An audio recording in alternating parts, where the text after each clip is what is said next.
we are looking at how to pronounce this word, as well as how to say more interesting related words and some of the most mispronounced ones as well in English. So make sure to stay tuned and consider subscribing for more learning. How do you say it?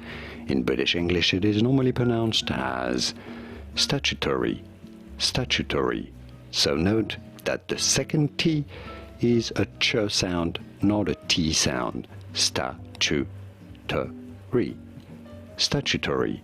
In British English. In American English, however, it is normally pronounced as statutory. Statutory in American English versus statutory in British English. And now you know it all. Did you get this? Was this any helpful? Let me know in the comments and by using the like button. Thank you kindly for your support. Here are more videos on how to pronounce more interesting words and names whose pronunciations aren't always obvious. I'll see you there to learn more. Thanks for watching.